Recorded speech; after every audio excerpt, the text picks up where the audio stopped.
Imagine this. A young Roman, barely a teenager, is captured by pirates, and instead of begging for his life, he tells them to release him or he'll crucify them all. They laugh, treating him like a madman. But a few weeks later, that same young man returns with a fleet, captures them, and crucifies them. That young man is Julius Caesar, and this is his story. Julius Caesar was born in 100 BC to a patrician family, the Julii, who claimed descent from the goddess Venus. However, his noble lineage did not mean wealth or power. At the time, Rome was in crisis, with warring factions between the optimates, the aristocracy, and the populares, those who supported reforms for the people. His uncle Gaius Marius was the leader of the populares and a legendary general.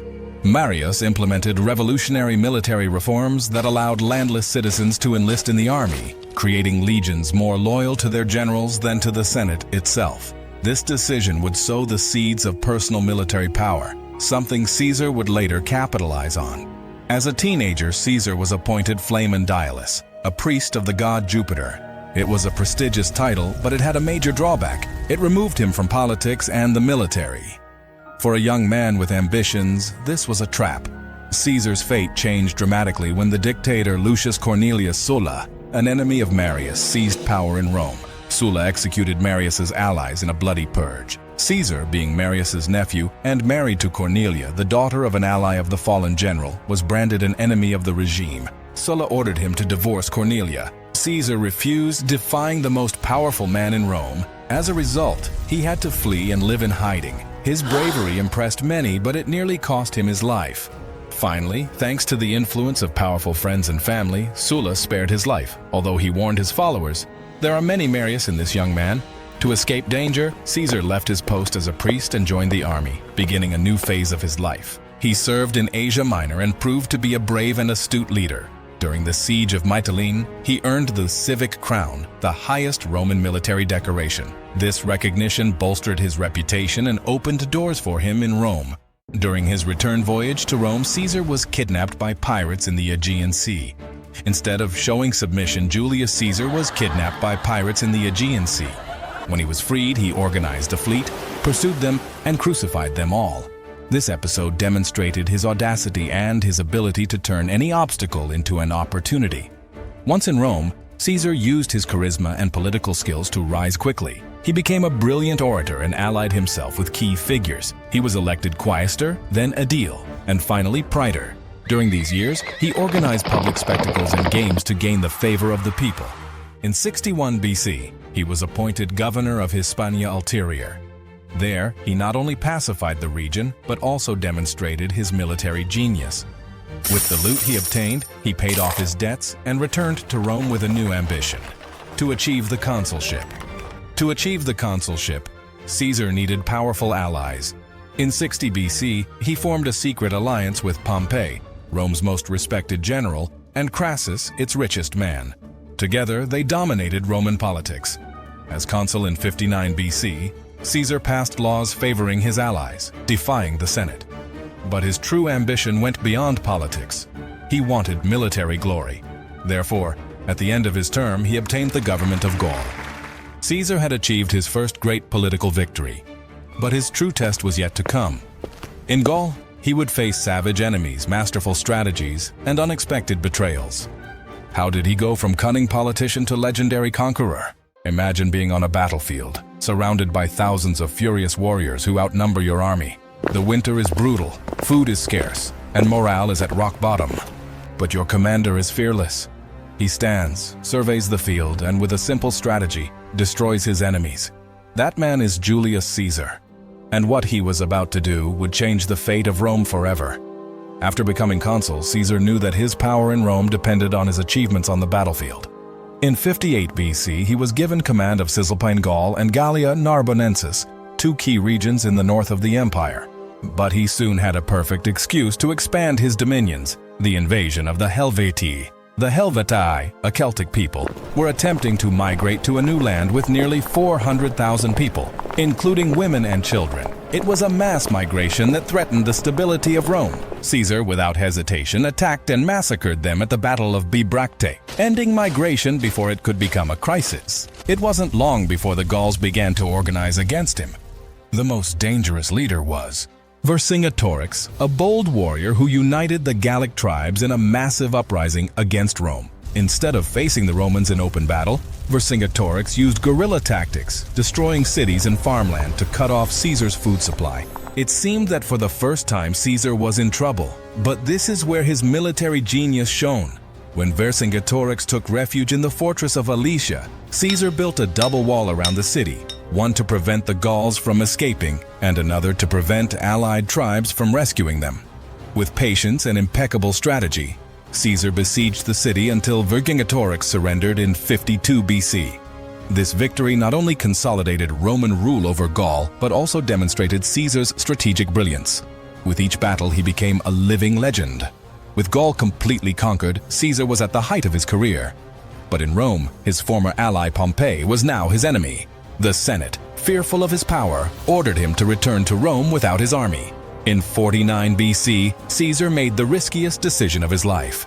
With his army, he crossed the Rubicon River, the legal boundary that no general could cross with troops without permission from the Senate.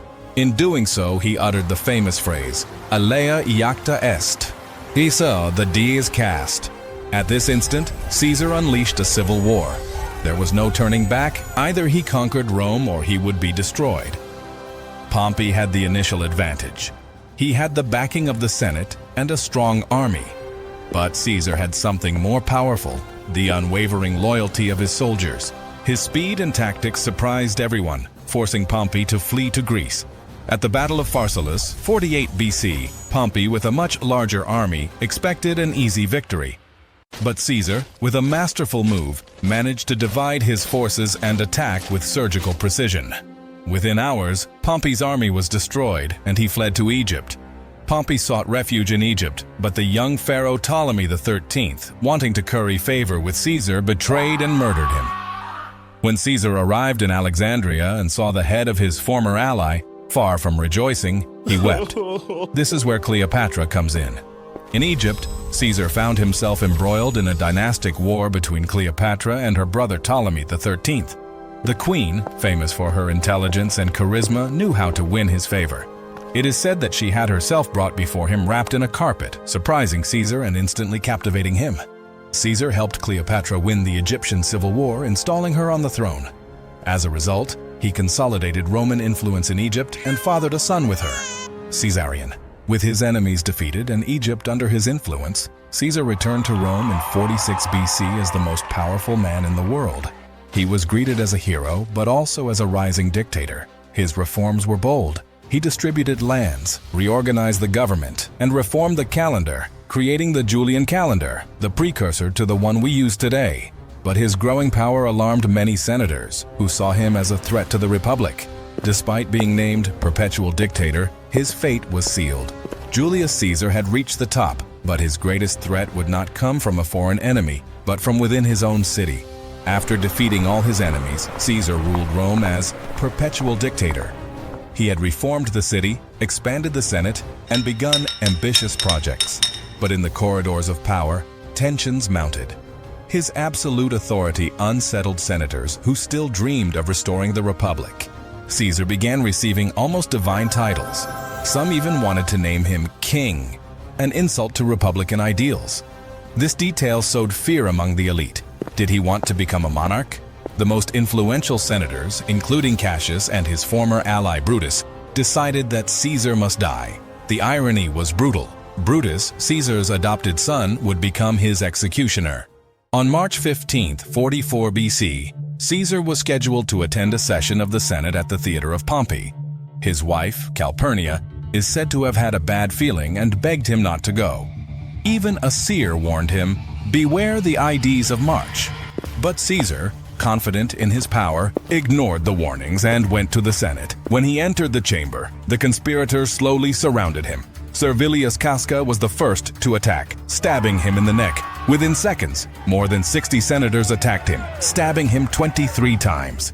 When he saw Brutus among them, his expression changed, and he uttered his iconic phrase, "Are you a brute too?" Instead of resisting, he simply accepted his fate. Thus died the man who had changed Rome forever.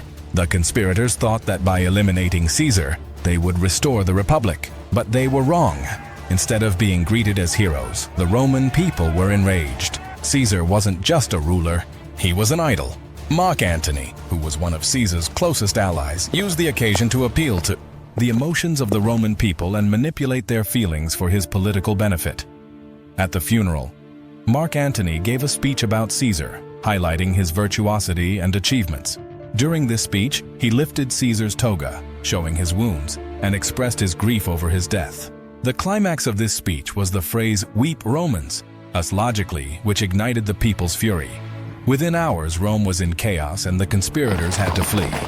Mark Antony, along with the young Octavian, Caesar's adopted heir, and Lepidus, formed the Second Triumvirate.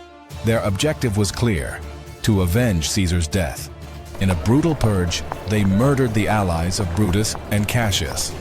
Rome was filled with executions and terror.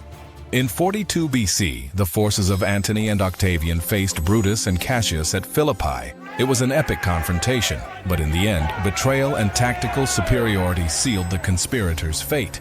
Cassius committed suicide, and Brutus, after seeing the defeat, took his own life. With their deaths, the dream of restoring the Republic ended. Brutus died knowing that Rome would never be the same. His sacrifice was in vain. The world of the Republic had died with Caesar. Although Caesar died, his legacy did not. Octavian, his nephew and adopted son, took absolute control of Rome. Shortly after, he became the first emperor under the name of Augustus. Caesar's dream had been fulfilled. Rome was no longer a republic, but an empire. In death, Caesar achieved what he could not in life: transform Rome forever. His assassination, rather than restoring the Republic, sealed its end.